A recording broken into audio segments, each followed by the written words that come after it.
du centre médico-sportif d'Annecy. Je suis impliqué au niveau du mouvement olympique et sportif puisque je suis vice-président du GDOS Haute-Savoie. Je suis surtout le président de la commission médicale sport santé bien-être du CROSS Rhône-Alpes-Auvergne. Je suis par ailleurs très impliqué dans quelques fédérations. Je suis brevet d'État en plongée et je préside également la commission médicale Rhône-Alpes-Auvergne. Je suis impliqué dans le hockey sur glace où je suis médecin d'une des équipes de Haute-Savoie, à Annecy.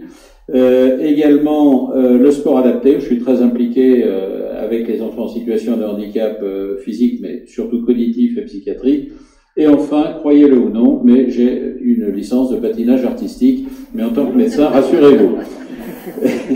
Et surtout, je suis nouvellement nommé, et je construirai le projet avec l'équipe de l'UNSS lundi, je suis nouvellement médecin fédéral national de l'UNSS. Donc avec un challenge énorme qui va être d'ailleurs au cœur du débat. C'est pour ça que je suis très content d'être avec vous aujourd'hui, puisque le rattachement qui a été évoqué du ministère de la Jeunesse et des Sports avec l'éducation nationale est pour moi un élément qui peut être très positif dans les politiques. Et bien entendu, vous ne passerez pas à travers les questions du sport santé, qui est un enjeu complètement nouveau. Il y a une évolution du concept de sport. J'ai entendu une phrase tout à l'heure sur comment doivent s'appeler les activités physiques et sportives. C'est un sujet dont on pourra parler. Alors, que vous dire d'autre qu'il y a des enjeux nouveaux qui se présentent. Nous sommes dans une situation très étrange à la fois au plan professionnel, avec les modifications de structures ministérielles, les conflits inévitables qu'il peut y avoir et sur lesquels je ne rentrerai pas, mais il y a aussi cette crise pandémique qui change la donne, qui, comme vous l'avez dit, Monsieur Majewski, accentue la sédentarité. Je vous rappelle qu'aux États-Unis, pour la première fois depuis la Seconde Guerre mondiale, l'espérance de vie a diminué. Elle n'a pas diminué à cause des armes à feu ou des accidents de voiture, elle a diminué par la sédentarité des jeunes, et on se retrouve pratiquement dans ce qu'on connaît dans les pays en voie de développement, c'est-à-dire des jeunes de 30 ans qui sont en diabète pléthorique, qui sont en très gros surpoids et qui vont développer des pathologies cardiaques avant 40 ans. Donc vous avez un enjeu entre les mains de responsabilité d'avoir des jeunes où il y a non seulement les activités physiques et sportives traditionnelles, la gym à l'école, comme on disait, mais il y a aussi tout un enjeu de santé.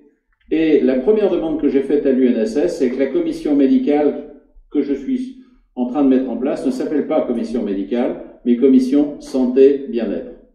C'est un élément différent et ça veut dire que vous êtes des partenaires potentiels dans le domaine de cette santé. Alors la difficulté, c'est que, et ce sera un peu ma conclusion d'introduction, c'est que comme disait Winston Churchill, il y a les gens qui dans chaque situation de crise voient des problèmes, ou dans chaque situation nouvelle voient des problèmes, et il y a ceux qui dans chaque situation de crise voient des opportunités.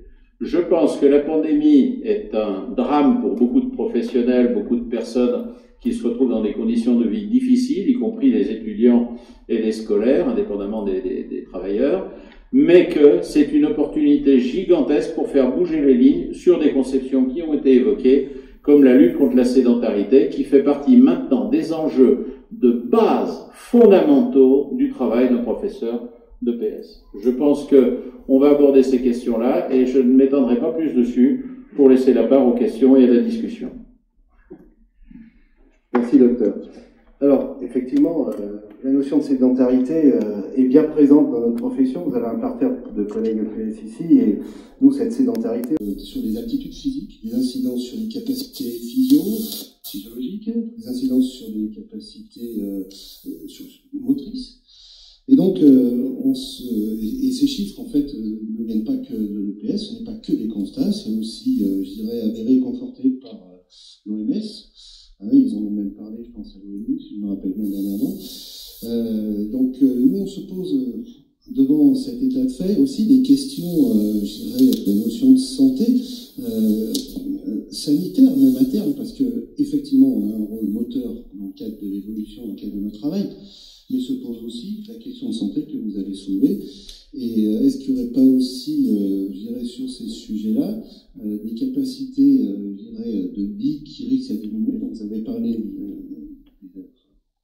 au niveau américain de la diminution, en fait, de l'espérance de vie. Et donc, on se retrouve à ce jour à des inquiétudes qui peuvent nous incomber en tant que professionnels, je dirais, du sport et de l'EPS, sur cette question de santé. Alors je vous pose la question, docteur, qu'est-ce que vous, par rapport à cette notion de santé qui est large, hein, ça peut aller de la question sanitaire, psychologique, des résistances, c'est plus votre domaine. Qu'est-ce que vous pensez, qu'est-ce que vous avez comme analyse sur le sujet, et éventuellement, au niveau de l'âge adulte, quelles seraient les incidences un peu plus à moyen ou long terme? Alors j'ai évoqué cette statistique sur les espérances de vie aux États-Unis. On n'a pas fait d'études équivalentes en Europe, mais il est assez probable qu'on est dans la même filière de diminution de l'activité physique spontanée. Alors il y a un premier phénomène qui est indépendant de l'enseignement de l'école ou du lycée, qui est le fait que l'hyperconnexion, les jeux vidéo, le fait de regarder simplement des films au lieu d'aller jouer, fait que on sait que dans les années 60, un enfant de 10-12 ans avait déjà l'équivalent de 6 heures d'activité, les fameuses 6 heures dont on parlait, d'activité spontanée, parce qu'on allait jouer, il y avait des activités extérieures, il fallait marcher plus, on faisait beaucoup plus de choses avec une contribution physique. On a aujourd'hui des jeunes qui, avant même la pandémie, sont vautrés sur le divan, et j'ai oublié de le dire, mais la nutrition n'est pas très loin de nos débats. Et il y a un élément là-dessus. Donc, le constat est mauvais. Il y a une évolution sociétale avec l'hyperconnexion et le désintérêt pour les activités physiques, sans parler de sport. Il y a l'image traditionnelle, et là, vous êtes concernés, comme les éducateurs sportifs, sur cette notion de sport santé, de sport bien-être, de prévention, d'activité physique, de prévention de la santé, où, et ça fait 5-6 ans que c'est un débat qu'on a avec les éducateurs sportifs, je parle surtout dans le monde fédéral, qui était encore très axé sur le sport compétition. Le sport, c'est la compétition, c'est se dépasser, c'est dépasser les autres. Ça, c'est très bien, c'est la haute couture de l'activité physique et sportive. Ce qui nous intéresse, c'est la confection, c'est d'habiller tout le monde, et c'est cette activité minimale qu'on recommande, et Tony Estanguet l'a très bien redit, de proposer 30 minutes d'activité par jour, d'une activité qu'on cherche modérée. Il ne s'agit pas de se défoncer dans un premier temps, mais d'activité modérée, de marcher un peu plus. Moi, je suis impliqué dans des commissions de transport en commun dans la ville d'Annecy. On propose des campagnes du style montez dans le bus un arrêt plus loin que le vôtre, ou descendez un arrêt plus tôt, ne serait-ce que pour faire quelques centaines de mètres à pied. Donc, il faut avoir une autre vision du sport. Le sport, ça n'est pas que la compétition. La compétition, c'est une fraction symbolique, importante, superbe, magnifique, mais qui ne représente pas l'essentiel de ce qu'on attend des éducateurs sportifs et des professeurs de PS s'ils souhaitent contribuer à l'amélioration de la santé. Les médecins ne sont pas innocents non plus. Moi, je me souviens avoir tenu des centaines de fois le discours à des patients en surpoids ou trop sédentaires qui me disaient « mais je fais les cours, je fais ceci, je fais ça ». Mais monsieur, ça, c'est pas de l'activité physique. L'activité physique, c'est au minimum de vous monter le pouls à 110, 120 pendant une durée suffisante, etc. J'avais tout faux. La première centaine de mètres à pied est mieux que 0 mètre.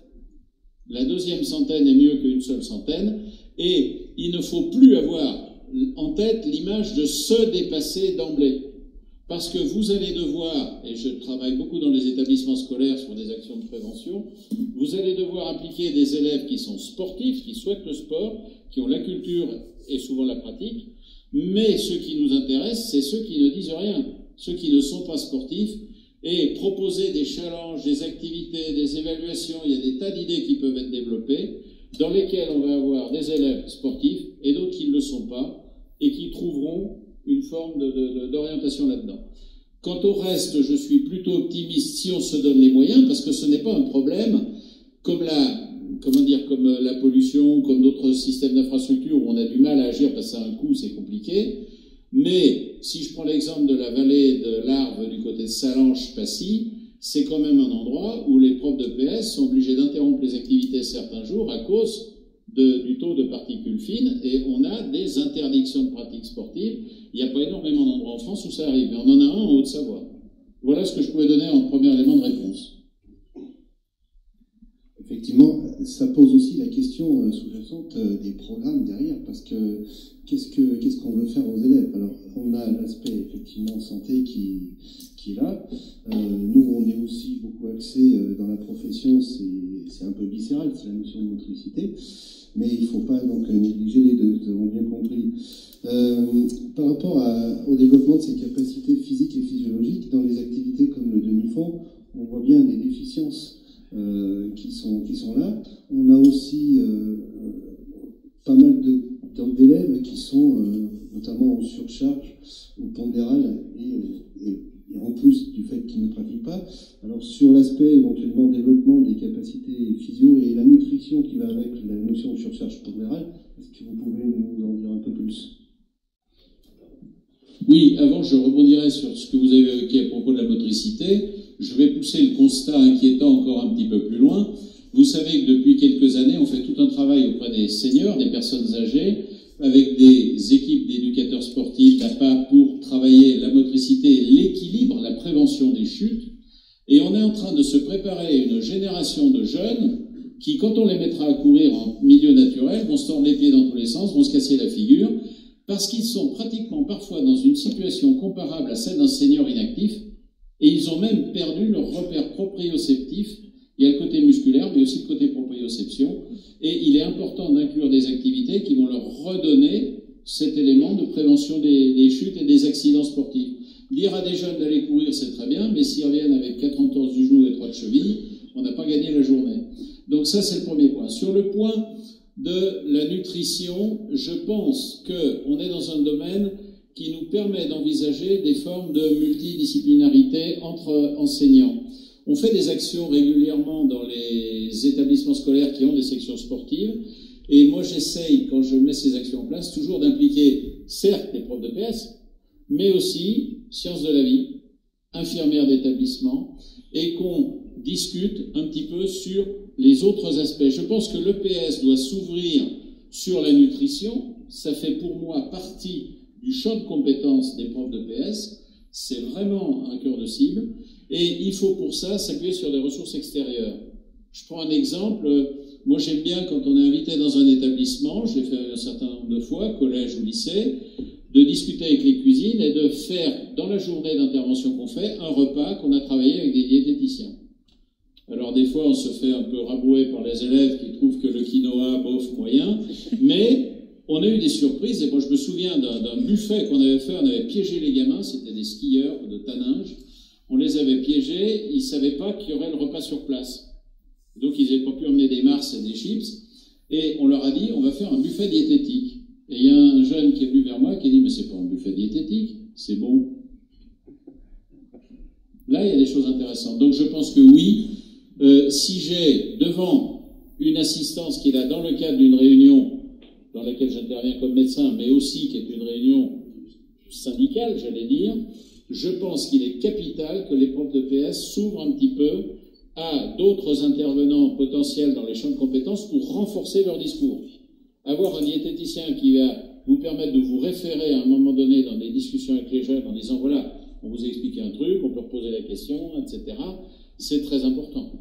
Et la surcharge pondérale, elle vient derrière, mais évidemment, c'est un problème parce que la malbouffe devient un problème sociétal.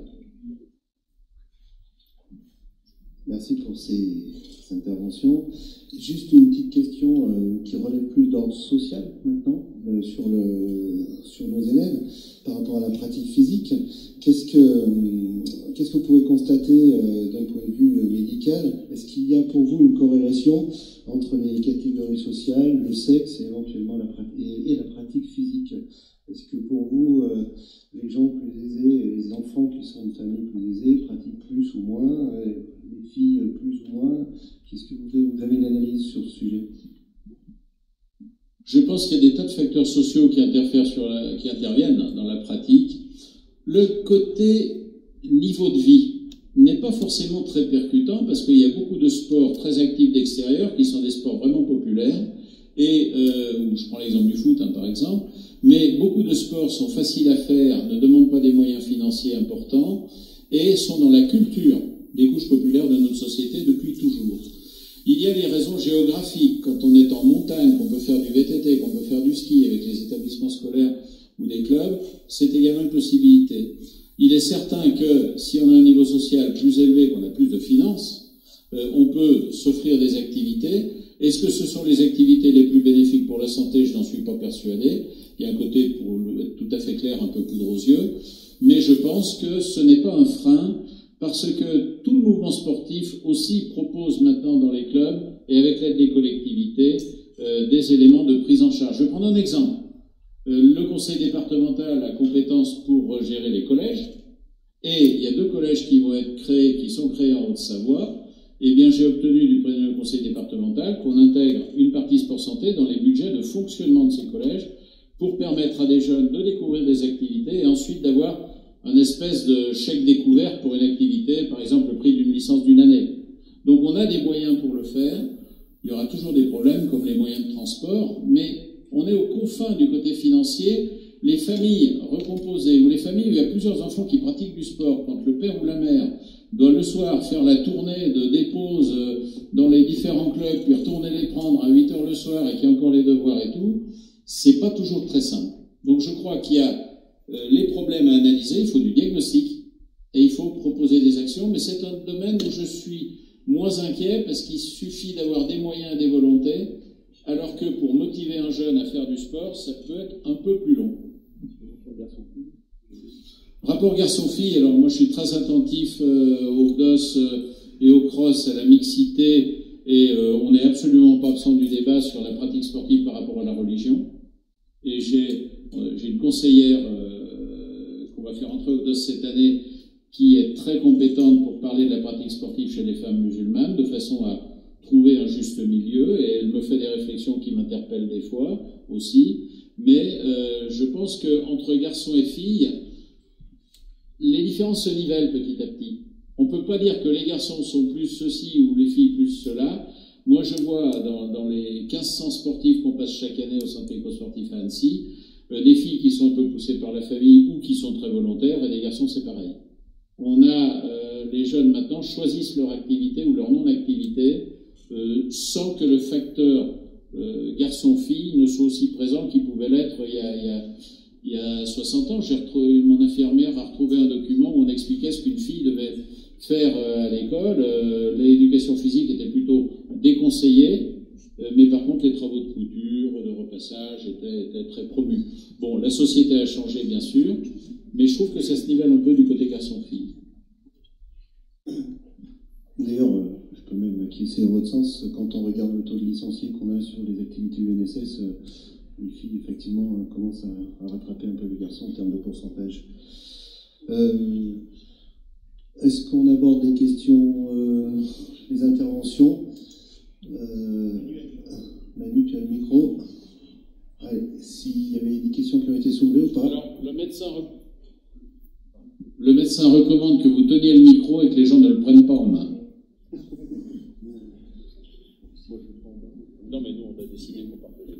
Donc, si vous avez des questions, n'hésitez pas, je viens avec le micro près de vous.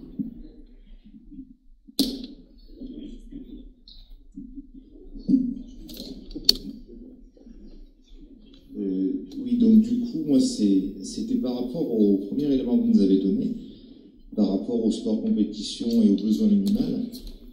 Et je suis assez surpris de ce que j'entends, c'est qu'on peut relancer une pratique de tous les enfants avec un besoin minimal.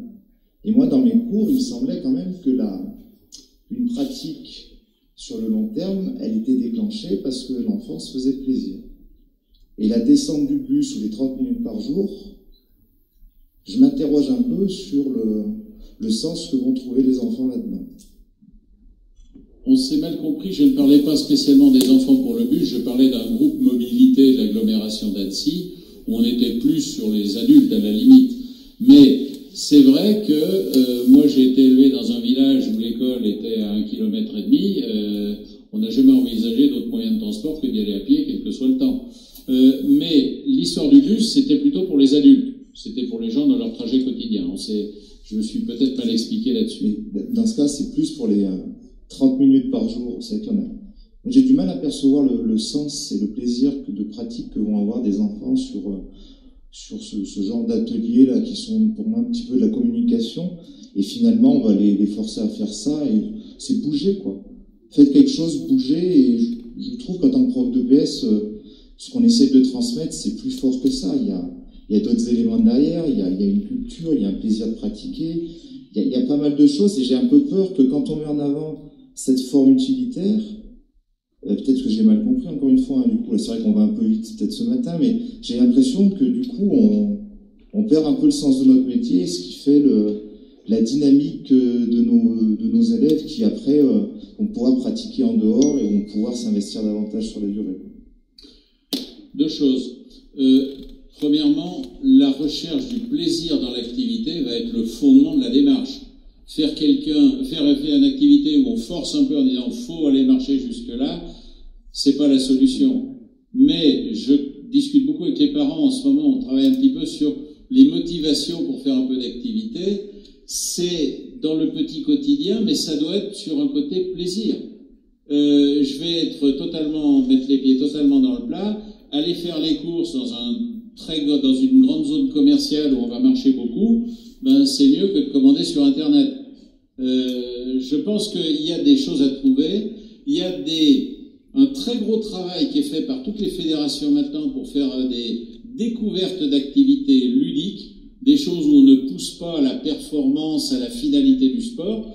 Je peux prendre l'exemple de la Fédération française de tennis qui a développé tout un aspect sport santé où au niveau des ligues, ils mettent des moyens, des formations pour les éducateurs de tennis, mais je vais mettre les pieds dans le plat tout de suite. Pour moi, les profs de PS devraient avoir un accès privilégié et pris en charge eux-mêmes à des découvertes d'activités dans les domaines qui les intéressent. Alors, je vais me battre pour ma chapelle. Je suis à la commission médicale nationale de la Fédé de plongée, je suis dans le comité directeur de mon département. Pour moi, je le dis, d'ailleurs c'est une offre que je peux faire sur la région, mais tout prof de PS qui ne connaît pas la plongée, parce qu'il y a des plongeurs, qui ne connaît pas la plongée, qui se dit, à la lumière de ce que je vais dire maintenant, tiens, ça pourrait être amusant de voir ça, on trouvera le moyen de les inviter, de leur faire découvrir ces activités pour voir ce qu'ils peuvent en tirer dans leur domaine. Il y a 3 domaines en plongée qu'on développe en sport santé. C'est le baptême découverte, aller sous l'eau avec une bouteille dans une piscine, se mettre en immersion. C'est une sensation fantastique pour les gens qui ne l'ont jamais fait, pour beaucoup. On gère les petites phobies. Deuxièmement, le FitPalm, le travail de sustentation, qui est un bon travail sur le plan moteur et qu'on peut développer de tas de façons ludiques, y compris par des jeux de ballon. Il y a des tas d'activités qu'on peut faire. Et enfin, l'apnée. L'apnée qui est totalement ouverte à des enfants et qui peut se faire avec des éducateurs qui travaillent d'abord hors de l'eau, c'est des petites choses, mais c'est très intéressant sur le contrôle volonté, sur le contrôle motivation. Et l'ensemble de ces 3 découvertes, ça fait des programmes qu'on peut proposer facilement en découverte. En plus, il y a un partenariat entre la Fédé de plongée et l'Éducation nationale. Je connais une 50aine d'autres exemples comme ça. On essaye de trouver tout ce qui se fait comme activité, parce que beaucoup de choses sont parties du terrain. Il y a des gens qui ont découvert des activités ludiques sympas à faire sans demander à leur fédération. Mais je pense qu'il faut s'ouvrir, rester dans des schémas où on cherche le plaisir, où on a les moyens de proposer des activités sympas et variées, et surtout, on est derrière à l'affût pour proposer une poursuite d'une activité parmi celles qui découvriront, qui est celle que la personne souhaitera continuer. Donc voilà. Mais je ne peux pas rentrer plus loin dans le débat, on passerait 6 heures là-dessus, mais il y en a énormément sous le pied pour proposer des activités variées, sympas. Le tout, c'est de s'y intéresser. Je crois qu'il y avait une question par là. Non, là d'abord. Non, mais c'était pour aller un petit peu dans le même sens que Jean-Mi. J'ai l'impression qu'on était sur une notion sous-jacente de développement des ressources. On a tous en tête la définition de l'OMS de la santé. Et je me dis qu'il y a peut-être d'autres approches, notamment celle de Canguilhem, qui décrit la santé comme un processus, et pas un état, un processus d'adaptation à son environnement. Et puis on voit que la thèse de Claire Perrin, qui a plus de 25 ans aujourd'hui, et qui dit, ce que rejoint Jean-Mi, savoir que c'est les hédonistes et pas les hygiénistes qui continuent à pratiquer, ça doit nous donner des fondements pour dire qu'effectivement, il faut que nous, en EPS, on soit centrés sur le plaisir de la pratique, et puis qu'on adapte nos activités aux motivations, et à peut-être qu'à 12 ans, on n'a pas les mêmes activités qu'à 18, et puis plus tard, on n'aura pas les mêmes activités à 30 ans, à 40 ans et à 60 ans. Donc c'est vraiment là-dessus qu'il faut qu'on se centre, et c'est ça, à mon avis, qui donne des bases aussi sur une approche culturelle des activités physiques. Vous avez tout à fait raison, je peux rien rajouter à ça, hormis le fait que pour moi, le prof de PS doit, comme dans les autres matières, laisser une méthode, une réflexion, des choses qui ressurgiront peut-être 25 ans après chez l'élève. De même qu'en histoire géo, de temps en temps, je retrouve des vieux trucs de mes profs d'histoire géo en me disant, tiens, il m'avait expliqué comment faire tel truc. Le prof de PS, c'est pas uniquement dans le temps de la scolarité, ça doit être quelque part un guide de vie par rapport à sa santé. C'est une évolution du métier qui me paraît saine et souhaitable. Et qui existe déjà en bonne partie chez beaucoup d'entre nous. Moi, c'était une réflexion. Je voudrais pas qu'il y ait un malentendu sur le sport. Je voudrais pas qu'on considère le sport comme la haute performance. Le sport, c'est se dépasser, mais au début, je suis tout petit, je me dépasse un tout petit peu. Et le prof de PS, quand il a tous les élèves devant lui, ce qu'il essaye de faire, c'est d'avoir une activité motivante. Et à ma connaissance, l'homme a inventé le sport. Hein. Je ne sais pas si l'homme a inventé les 30 minutes de déplacement hebdomadaire, mais l'homme a inventé le sport pour notamment se faire plaisir, notamment régler les problèmes sociaux, notamment régler les problèmes culturels. Et là, et en même temps, j'ai envie de dire, les problèmes de santé. Et là, vous nous présentez un peu la chose. Je pense que c'est peut-être pas votre vision, mais on a tendance à nous proposer une EPS, une éducation physique santé, dans ce cadre-là. Et moi, qui ai la chance d'être vieux, j'ai vécu l'EPS santé. J'ai commencé par faire du landy. Je ne faisais que du landy en EPS. Alors, je peux vous dire qu'on était super heureux. Ben, le landy, c'était faire des mouvements collectivement ensemble. Et c'était français, hein, c'était pas les Spartakiades qui sont apparemment plutôt d'orientation de l'Est. Mais donc, nous, quand on était jeunes, on n'attendait qu'une seule chose, c'est que le prof, il sentait, alors c'était l'époque, hein, il sentait qu'on avait envie de jouer avec un ballon, quoi. Alors il nous foulait à la sortie un ballon de rugby ou un ballon de foot ou un ballon de hand. Et nous, on était relativement sages, parce qu'on était sages, uniquement parce qu'on attendait le ballon derrière. Donc, je ne voudrais pas qu'on inverse les choses. Je pense que l'éducation physique et sportive, c'est une éducation émancipatrice qui a comme objet d'amener le petit homme à une activité. Alors, je dis activité, mais qui a un sens, qui est une activité sociale. Et je pense que là, on est devant une situation que vous avez très bien décrite de déficit d'activité, de perte d'activité, et la société, enfin, vous semblez vous en occuper. Moi, je ne sais pas si aux États-Unis vous avez étudié l'étude, mais sur l'histoire des problèmes que vous avez évoqués, est-ce que c'est à cause du Coca-Cola? Est-ce que c'est à cause des produits plus sucrés, plus salés qui sont mis dans la bouffe américaine? Et qui ça touche? Parce que la situation sociale aurait été très intéressante à étudier si c'était l'exemple des États-Unis. Moi, je pense que c'est pas le bon exemple. Hein. Les États-Unis, c'est pas le bon exemple. C'est une société qui fait manger n'importe quoi aux individus et une société qui ne cherche pas à rendre les gens sportifs, mais à rendre les gens, à les inviter à aller au spectacle sportif. Et donc, c'est pas du tout, en tout cas moi, mes orientations. Et je pense que l'éducation physique et sportive, parce qu'elle va permettre d'émanciper les élèves et les entraîner plus tard dans une activité éventuellement qui variera avec son âge. C'est-à-dire qu'à un certain âge, on peut être plus compétitif, à un autre, on peut être plus sur le loisir, et à un dernier âge, on peut être plus sur l'entretien de soi. Je pense que c'est ça qui est fondamental. Et ça s'apprend. Parce que la motricité, tout à l'heure vous avez parlé des jeunes qui risquaient de, si on les envoyait dans la nature, en effet se casser la figure, je suis d'accord avec vous.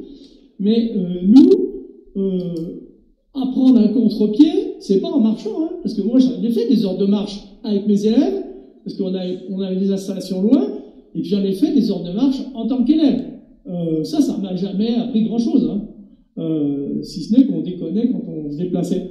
Donc moi je trouve qu'il faut vraiment que l'appel à la santé soit pas un élément qui vienne dominer la dimension émancipatrice de la culture. Si vous me dites, puisqu'il y a des questions d'appropriation de développement physique qui apparaissent nettement, alors développons l'éducation physique à l'école pour tous, puisque c'est ça notre chance. C'est que nous, on est là pour tous les élèves. Et quand vous prenez un prof de PS, que vous lui mettez 24 élèves par classe ou 36 élèves par classe, vous commencez par diminuer le temps de pratique de l'élève. Or, le débat, il est d'abord ici, et pas forcément que d'avoir alors je vais employer un terme qui peut vous faire réagir, la tyrannie de la santé. Je m'arrête.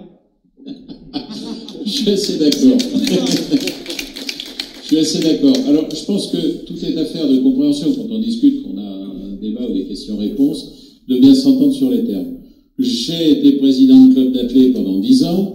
Je continue de voir mes anciens athlètes du club. Je dis nos anciens athlètes du club. Je suis totalement fan du sport émancipateur qui permet d'aller vers aussi de relations sociales changées. Un timide dans un sport d'équipe va évoluer. Donc, tout le rôle psychologique est très important dans le sport. Je suis totalement d'accord avec vous. Ce que je veux dire, c'est que si vous prenez une classe, et là c'est à force d'intervenir dans des classes de jeunes, tout le monde n'a pas la mentalité sportive d'emblée. Et il y en a qui ne l'auront même jamais. On a actuellement des profs de yoga, qu'on peut pas ranger vraiment dans les sports, qui interviennent à la demande d'établissements scolaires pour le contrôle émotionnel, la gestion du stress de pandémie. Le tai chi, est-ce que c'est un sport ou pas? Il y a des sports qui sont des sports de confrontation, de sport d'équipe, et à mon avis, une barre de sport d'équipe comme ça est indispensable. Il y a des sports où on est dans le dépassement de soi, prudent, progressif, adapté, où on doit trouver du plaisir, par exemple de monter en montagne, de faire du ski de fond, tout ce qu'on veut. Et je vous garantis que je vis ça avec le sport adapté. Quand je vois des gamins qu'on sort d'institution, qu'on amène sur un parcours de ski de fond et qui pleurent de joie à l'arrivée, c'est quelque chose de très fort. Donc je suis totalement d'accord avec vous. Le tout, c'est de ne pas avoir une vision unique et dominatrice et qu'on n'ait pas non plus la tyrannie du sport. Il faut un juste milieu, c'est quasiment confucéen, mais il faut un juste milieu. On va chercher un épanouissement physique, mental, et on se rapproche de la définition de la santé de l'OMS, mental, psychologique, et où, surtout, on n'impose aucune tyrannie en disant, nous, dans notre lycée, c'est le ski, et tous ceux qui veulent faire de la natation, ils nous cassent les pieds. Moi, j'ai vécu ça, j'étais au lycée du Mont-Blanc au Fayet pour ma terminale, où on avait des bagarres entre profs de PS pro-natation et pro-ski. Mais le tout, c'est de s'ouvrir, et vous êtes ferme sur des positions que je partage totalement, et vous êtes ouvert sur des visions. Le tout, c'est de ne pas être fermé. J'ai connu un entraîneur d'aviron, qui est une réunion du CODEP, où je représentais le GDOS, me dit, ouais, moi, l'aviron sport santé, c'est pas mon truc, c'est russe, hein. Et qui disait, nous, on est là pour faire des compètes et gagner, ramener des coupes et des médailles. Je l'ai revu à la réunion du CODEP cette année, où je l'ai de nouveau volontairement représenté le GDOS. Il est venu me voir en disant, vous savez, on met des programmes sport santé, parce qu'on s'est aperçu qu'on a même des licences.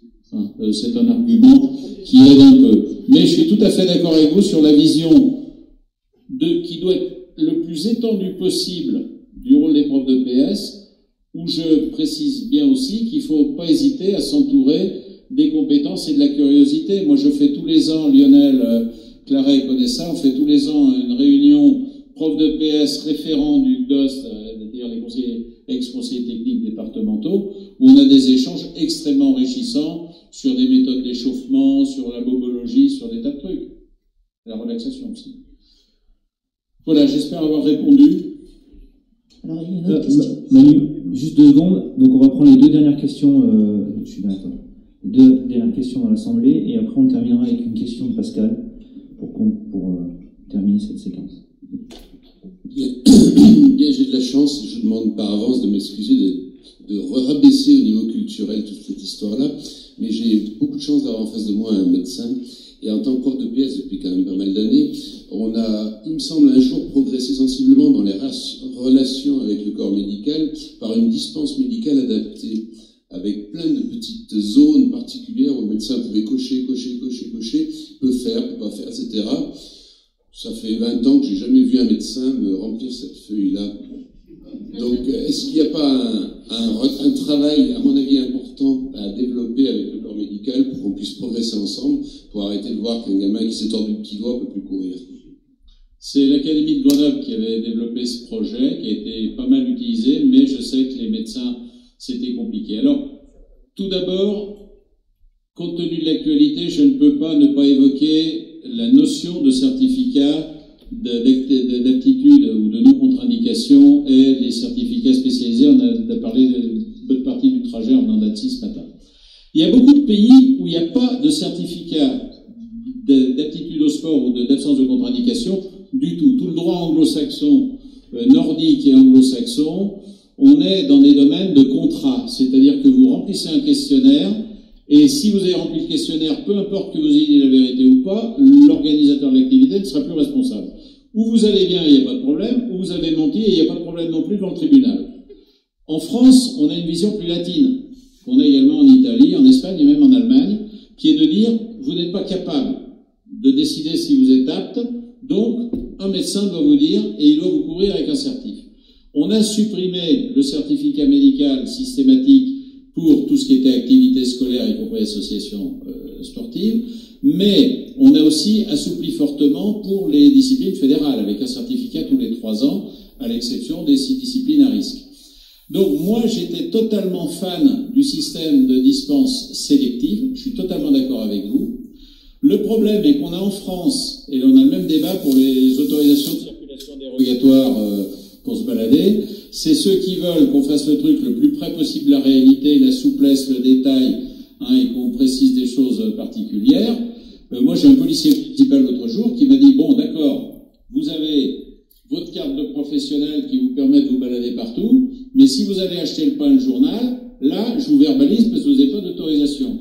Alors, je l'ai eu en disant que je posais le pain dans la salle d'attente si un patient avait faim, le journal aussi.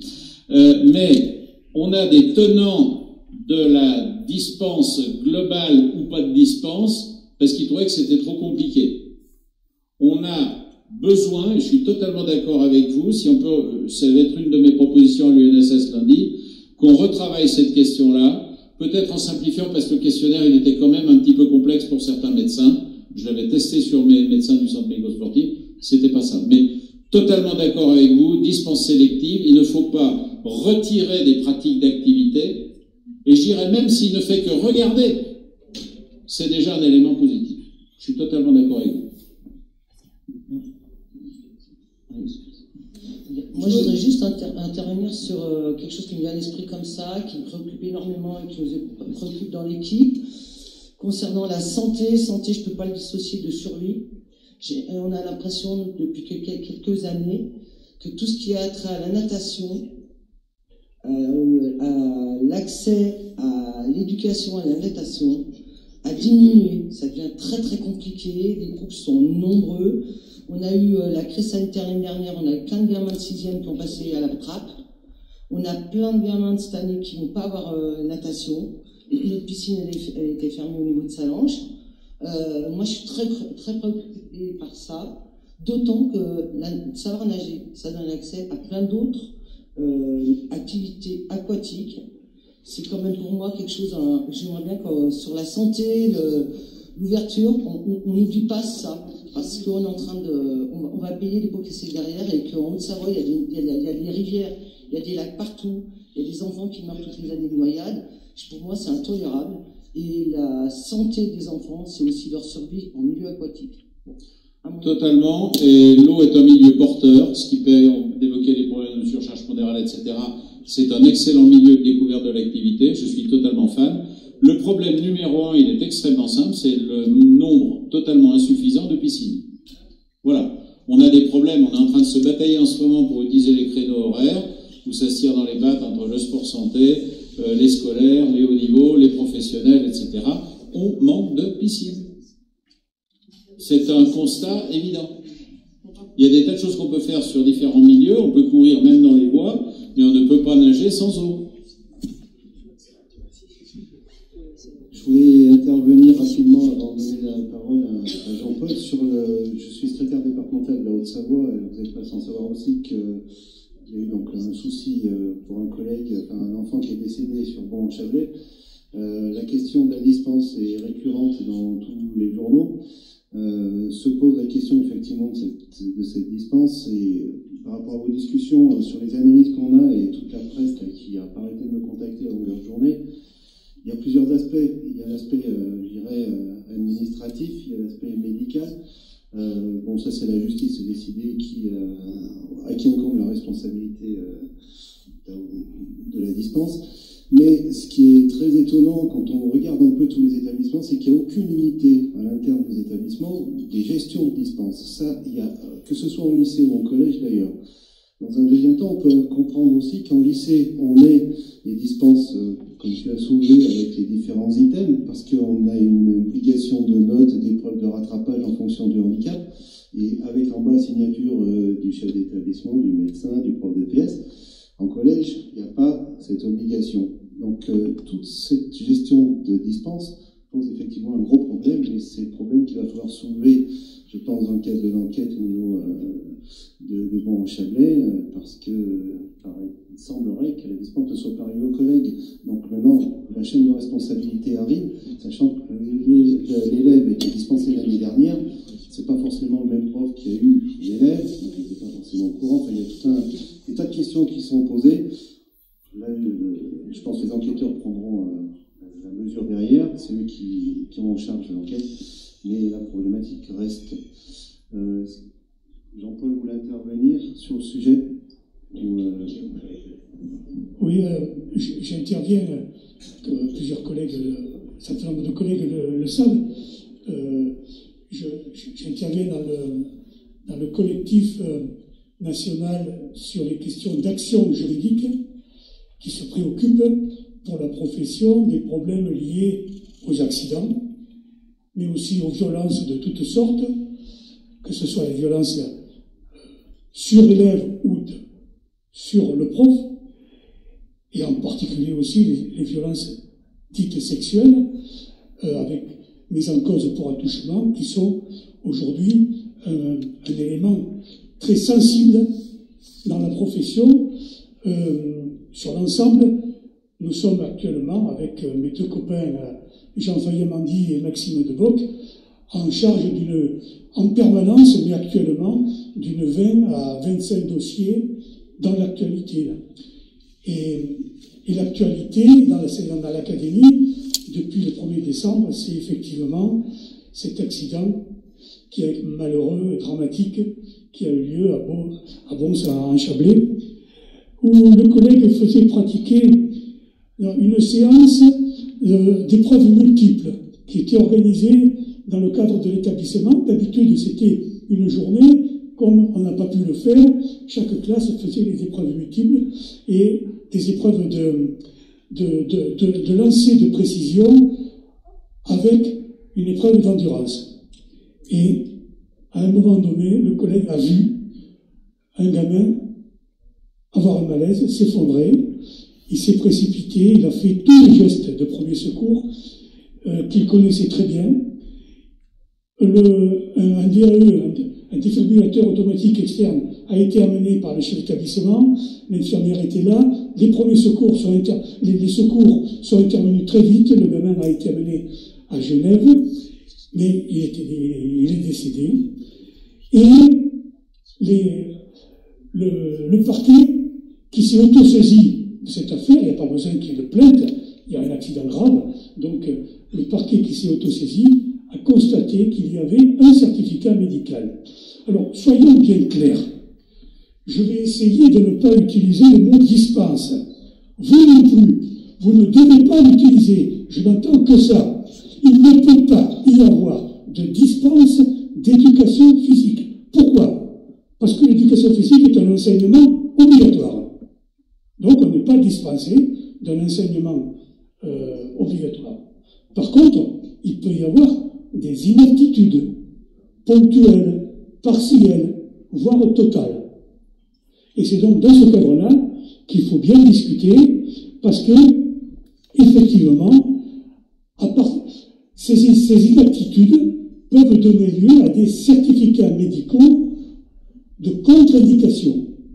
Et c'est là où vient le certificat médical qui est proposé dans un texte, une circulaire nationale d'ailleurs. Hein.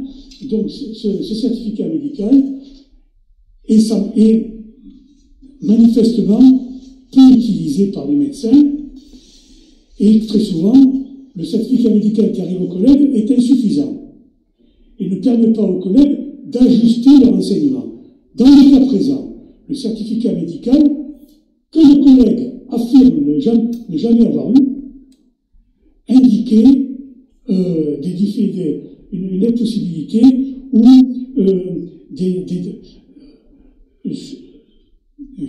contre-indiquer des efforts en endurance. Il faut savoir d'ailleurs que ce certificat médical est arrivé, semble-t-il, la date, en fin octobre. Ou fin septembre, je ne sais plus. Enfin, déjà, c'était après la rentrée. Le collègue affirme ne jamais avoir eu ce certificat médical. La CPE dit lui avoir transmis. Et c'est une question fondamentale que je reviendrai en conclusion, sur laquelle je reviendrai en conclusion. Toujours est-il que nous avons eu le contact avec le collègue très rapidement. Il est dans un état de choc. Écoutez, je viens encore de l'avoir. Les collègues m'ont peut-être vu, mon téléphone a sonné, je suis sorti. Il devait remplir la déclaration d'accident que lui avait envoyé le chef d'établissement. Et le chef d'établissement, il s'était pas ennuyé, hein. C'est lui qui doit remplir la déclaration d'accident. C'est lui, le chef d'établissement. Mais il y a 2 pages qu'il ne peut pas remplir. C'est le rapport du professeur de service. Et bien là, le chef d'établissement avait déjà rempli les questions, vous voyez, et ça n'allait pas, quoi. Donc, vous voyez, le collègue a besoin d'être aidé parce qu'il était en difficulté. Donc, le collègue est actuellement en situation de suspension, qui est une mesure conservatoire. Cette mesure conservatoire de l'article 30 du statut général des fonctionnaires commence par en cas de faute grave. C'est quand même un problème, parce qu'il y a là une présomption de culpabilité. Je fais référence à la présomption de culpabilité parce qu'un ministre récemment s'est fait virer du gouvernement parce qu'il avait des présomptions de culpabilité par rapport à des policiers. Donc c'est un problème, mais enfin il est en situation de suspension, mesure conservatoire, ce n'est pas une sanction.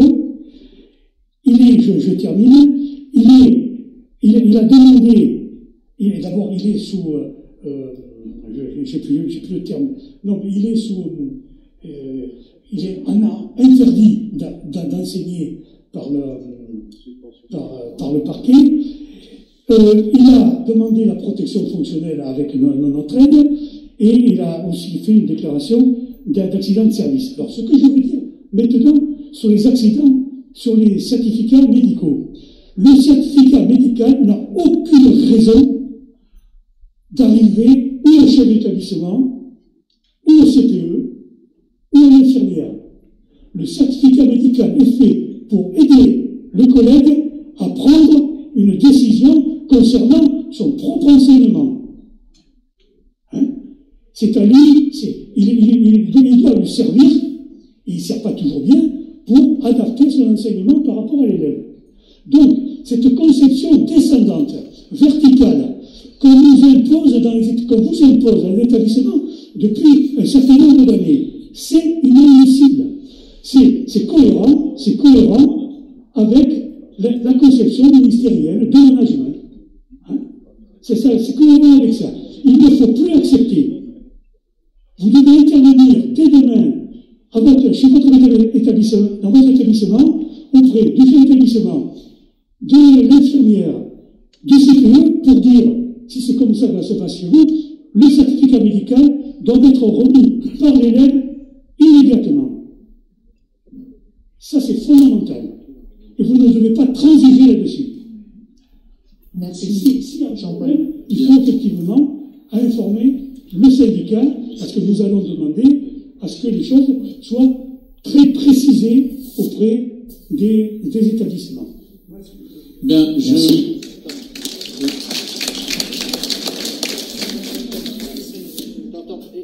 voudrais répondre, M. Mercier. Oui, sur le dossier précis de Bon-Sang-Chablais, je ne prononcerai aucun mot, parce que je suis médecin légiste, et il y a un certain nombre de risques que ce dossier me tombe sur les bras à un moment donné. J'invoquerai très certainement, déjà à cause de cette réunion, un conflit d'intérêts. Mais ça ne m'empêche pas de donner un avis général. Il est évident que dans le cas présent, la discussion tourne autour de la communication de l'information de contre-indication d'une activité par rapport à cet élève au prof de PS en charge. Et là, je ne peux que vous rejoindre totalement. L'information doit arriver à celui qui est en charge. Imaginez dans un hôpital qu'on envoie un certificat d'allergie à un produit anesthésique et qu'on l'envoie au directeur de l'hôpital. C'est totalement inenvisageable. Il y a un problème de communication. J'ai découvert dans la voiture en arrivant le système Note Pro, d'application, etc. Bon, mon sentiment, c'est qu'il vaut mieux des double-checks. C'est-à-dire qu'on prévienne officiellement le responsable légal de l'établissement qui est un élève qui a un problème médical. Pourquoi pas? Mais par contre, il y a une certitude, c'est que la priorité, c'est celui qui fait réaliser l'activité. Je suis d'accord avec vous. Maintenant, je vais faire un commentaire général sur les non-contre-indications, contre-indications, inaptitude et autres. Je vous rejoins également sur la notion juridique qui est plutôt d'inaptitude à une activité que de contre-indication. La meilleure preuve, c'est qu'on discutait des certificats partiels où on disait il peut pas jouer au hand, mais il peut être sur le terrain et chronométrer et prendre les notes, ou il peut regarder s'il a la jambe dans le plâtre. C'est du bon sens. Donc je suis partisan des dispenses partielles si on peut les faire gérables, mais c'est pas évident, il faut y travailler. Par contre, à partir du moment où un enfant a une contre-indication médicale ou un certificat d'inaptitude médicale, il appartient aux gens en charge de faire en sorte que l'information arrive à celui qui doit gérer la situation. Pour moi, je suis totalement d'accord avec vous, mais je ne dirai rien sur le dossier lui-même, parce que c'est un problème où on discute sur le cheminement de ce certificat. Je pourrais en discuter des heures. J'ai vu des parents planquer un certificat de contre-indication parce qu'il tenait à ce que son fils fasse le match le samedi. J'ai vu des tas de choses. Donc, je ne sais pas où est la responsabilité, mais par contre, derrière, on est dans la construction. Qu'est-ce qu'il faut faire pour que ça se reproduise pas? On ne peut pas, et ça sera ma conclusion, on ne peut pas dire on veut pas de certificat d'aptitude, on veut être maître de tout, on veut gérer tout le truc, mais quand il y a un pépin et que le médecin dit, lui, tabou, pas faire de sport d'endurance, ça doit être géré aussi bien. Donc pour moi, je suis pas un fanat des certificats d'aptitude, loin de là, sauf les disciplines à risque qui demandent vraiment des trucs, hein. Mais par contre, le système d'information doit être sans faille en cas d'inaptitude à une pratique d'activité totale ou partielle. Pour conclure, après les interventions des deux équipes EPS, je vois bien que l'EPS a des objectifs et nous pensons que pour aller vers un développement des conduites motrices, pour aller vers un développement des capacités physiques et physiologiques, pour aller vers des formes de réussite scolaire auprès de nos élèves, qu'ils acquièrent aussi une certaine autonomie dans leur pratique des APSA, ce qu'ils nous ont montré, vers une culture aussi des APSA, pour développer une confiance en soi, et pour développer aussi un lien social, et enfin, ce qui n'est pas contradictoire du tout d'après ce qu'on a vu tout à l'heure, développer aussi un aspect santé. L'EPS, le SNEP, pour nous, propose 4 heures de PS donc hebdomadaires en collège et en lycée, avec l'AS en sus. Mais est-ce que cela suffit-il? Est-ce que le corps médical nous suivrait-il sur notre démarche de demander des horaires complémentaires dans le cadre de l'EPS à l'école? Et puis, nous, on l'estime comme fondamental à l'école. Et quel serait votre avis face à ces questions? Merci, je vais essayer d'être bref parce qu'on a un peu débordé l'horaire et je ne voudrais pas retarder la prise alimentaire nécessaire au maintien de votre vigilance cet après-midi. Que préconiseriez-vous pour améliorer l'état de santé des jeunes? Je crois que beaucoup de choses ont été dites ce matin. Je pense que sur la partie physiologique, on a à peu près dit tout ce qui devait être dit, qu'il faut bien entendu être à l'écoute des évolutions possibles dans les pratiques. Rien ne doit être figé. Pour moi, le métier de professeur d'éducation physique et sportive est un métier en évolution permanente. On a connu différentes phases, on a évoqué les gymnastiques qu'on a tous pratiquées. En tant que médecin, les étirements en pendulaire passif étaient quand même pas terribles, mais on doit être en évolution et notamment, premier message, les profs de PS doivent s'ouvrir à la discussion avec les autres acteurs de la santé et du développement des jeunes qu'ils ont en charge. Ça veut dire, et la question arrive plus loin, les médecins, oui, les médecins seront avec vous. Il faut qu'on prépare les médecins, c'est pas dans leur culture de rentrer dans les discussions de PS, mais il faut organiser des colloques, des réunions, des échanges, des découvertes d'expériences. Exemple, j'ai été extrêmement séduit par la présentation sur l'escalade qui vient d'être faite. Ça ouvre des perspectives très intéressantes de pratique où on n'a pas que le côté physique, mais on a derrière un développement sociétal des jeunes entre eux. Donc oui, les médecins seront avec vous, mais il faut que les professeurs de PS considèrent qu'ils ont encore beaucoup à apprendre dans les échanges avec d'autres corps de métier. Moi, personnellement, je ne veux plus entendre des phrases du style « on fait le truc à notre façon, on n'a quand même pas besoin d'eux, on est quand même capable de gérer tout seul ». Ça, c'est de la préhistoire. Aujourd'hui, il faut travailler avec des équipes qui sont expérimentales dans votre corps de métier, encore une fois, des initiatives qui sont intéressantes. On discutait tout à l'heure sur la manière dont les choses pouvaient évoluer au plus haut niveau ministériel. Ce qui tombe d'en haut est parfois bon, mais pas toujours et loin de là. Par contre, les expériences bien menées, bien évaluées, permettent de faire évoluer les choses avec d'autres partenaires locaux qui peuvent avoir des financements à apporter. Donc moi, je suis totalement partisan d'échanges réguliers, de colloques, d'échanges où vraiment on prépare ça techniquement, c'est du travail entre les profs de PS, des médecins, des gens du monde fédéral ou du mouvement olympique et sportif, les référents départementaux, mais aussi des découvertes d'activités parce que ça évolue. Tout ce que je vous dis aujourd'hui sur ce que je connais comme activité proposée était faux il y a un an et sera faux dans un an. Ça change. Sur les heures de PS, qu'est-ce que vous voulez que je vous dise? Je suis sidéré du faible nombre d'heures de PS. Actuellement, c'est combien par an? 3 heures en collège et 2 heures en lycée. 3 heures en collège et 2 heures en lycée. C'est quand même un peu court par rapport aux besoins qui ont évolué, ne serait-ce que la pandémie. Si on était un petit peu filou, on dirait, bon, il nous faut 1 heure de plus, mais juste en sortie de pandémie. Comme ça.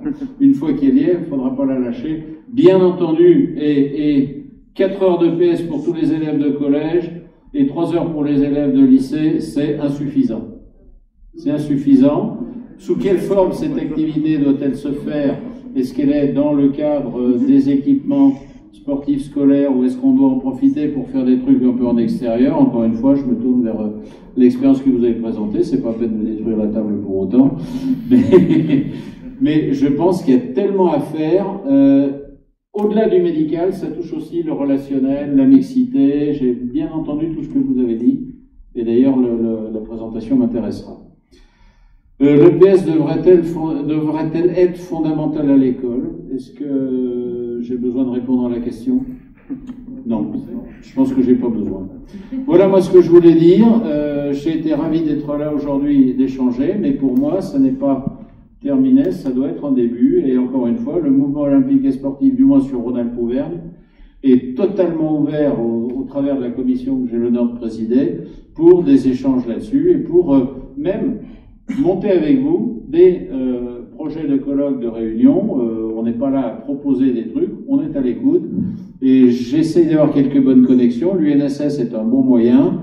Lionel Claret, qui est ici, va être impliqué aussi en direct avec moi, puisqu'il va être futur vice-président du CDOS, j'espère bien, avec côté de nous. Mais je pense que c'est une collaboration qui est indispensable. Il faut sortir des tours d'ivoire. Voilà. Lionel est SD UNSS en 74. Voilà, pour ceux qui ne connaissent pas. Cher docteur, on vous remercie. On peut l'applaudir.